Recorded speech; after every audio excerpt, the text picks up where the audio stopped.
about labels, how we label these children with ADHD and all that stuff. And I know information has come through about that, and I'm just interested to hear what your thoughts were.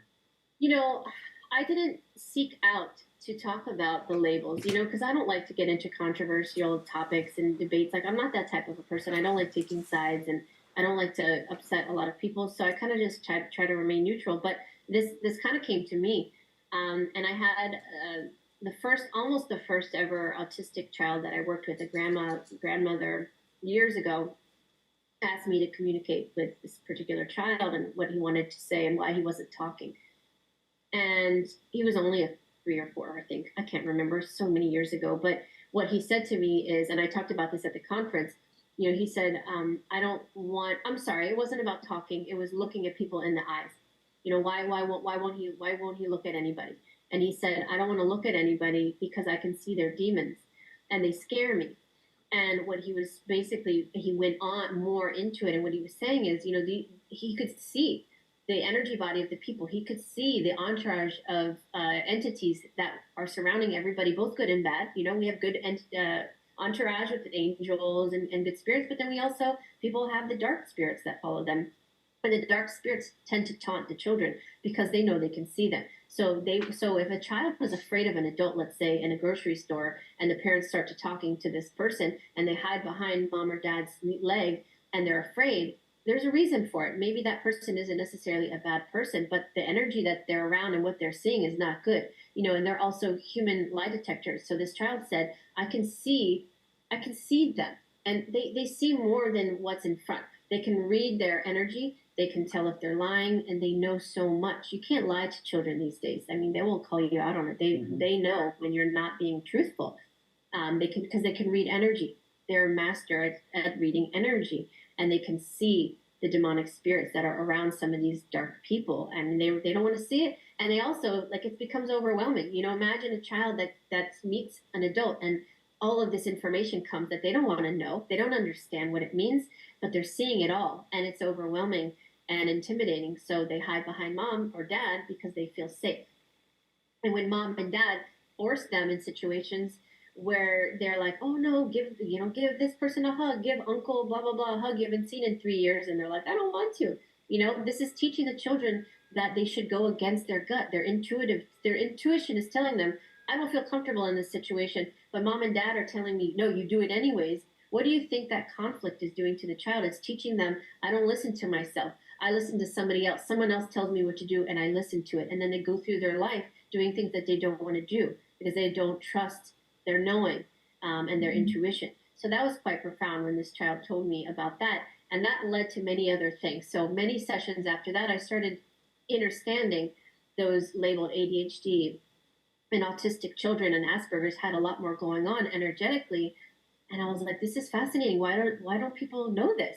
And I don't mean that from an ego way, like I was discovering something new, but it was new to me and I hadn't heard anybody talk about it. And what I learned is, let's take ADHD, for example. It just means you're hyperactive, right? You don't want to sit still. Well, these children, the higher your frequency and the higher vibration that you give out, the more energy and more light is in your body, right? You can't sit still. A lot of these children, there's so much energy bouncing in and out of them that they can't sit still. There's so much movement. So they fidget, they move around, they're not going to walk normal. They're normal in our society terms. Nothing is normal. They can't sit still for 6 hours in schooling and listen to a teacher lecture. They can't sit still. And then they're yelled at for not being able to pay attention. They have so much going on. The brain is firing these synapses. They're so multidimensional. They're thinking 100 different things at the same time. That's why they're so bored in school, because the teacher is monotonously saying the same thing in the same tone, and they're like, oh my God, like, okay, can we get to something else? They actually do better with more things happening at the same time. And so they're labeled hyperactive, and as if that's a bad thing, when in reality, they're really wise. They're really active in their energy. And they need to be able to be provided the opportunity to move around, and swing on the chair, swing in one of those swings in the classroom, or sit in a bouncy chair, whatever they need to do so that they feel like they need to get that energy out. When we have an energetic buildup in the body, we have to get it out somehow. We can do it through tears, through sweat, by exercising, through breath. There's lots of different ways. Right. And some of which with children, they don't know how to articulate it or they don't know how to control it. So that they have behavioral issues from screaming or hitting because they have to get it out somehow. And if they're made to sit in a chair for a long period of time, they literally will be like exploding with energy. And then they act out and they hit or they kick or they do something to the kid next to them. And now suddenly, Billy's in the office because he's in trouble again. And then they medicate them. And all that's doing is placing them back in the box, the little pretty box that everybody in society needs to make sure they're in. And if they're not in it, you're bad. So we got to put you back in somehow and make you behave, little girls and little boys, and they medicate you. But what that does is it disconnects the life force energy and they become numb and a shell of themselves and they're walking zombies. And parents tell me that all the time, that I need to get my child off of these meds because he's not here. She's not here anymore. So the energetic perspective of ADHD is much more than what they're being labeled for. It's actually a beautiful thing. When you take Asperger's, they're very left brain individuals. They're highly intelligent and their life purpose is to come through and bring knowledge. They're the innovators, the inventors, the architects of the new world. They have a purpose, a really important purpose. They don't want to mess around. They come here for it. They have a job to do. So they're like, we got to get to work.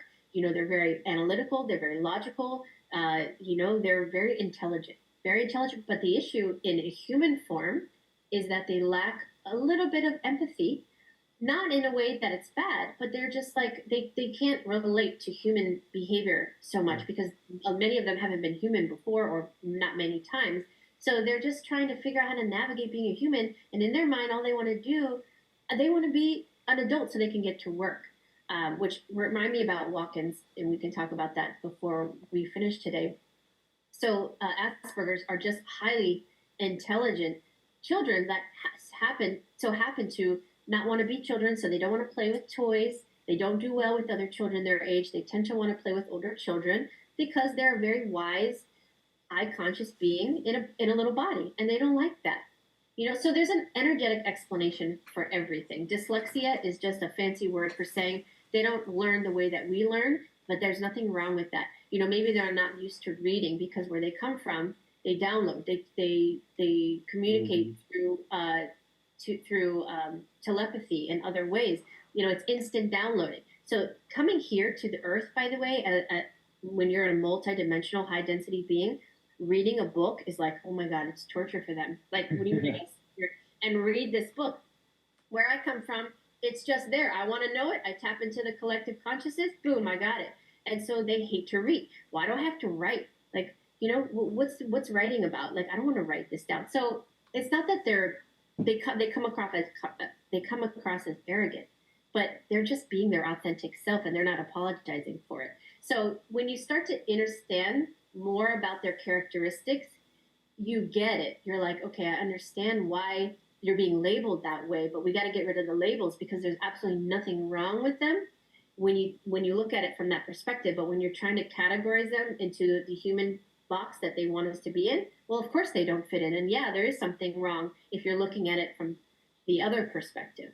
And that's where we are right now. And part of my mission is to get rid of those labels altogether. Right. This also brings me to the point of free will. So, we have, apparently this is a free will planet, where there's people that say we have the illusion of free will, which I've heard Max Spears describe it as, he said the controllers have free will. The sheeple do not have free will. That's an illusion. And basically everything you just described shows exactly why humans don't have free will, because you're not given a choice, and even when you're an adult, like, it's still an illusion. Do we really have free will? No, we still have to pay.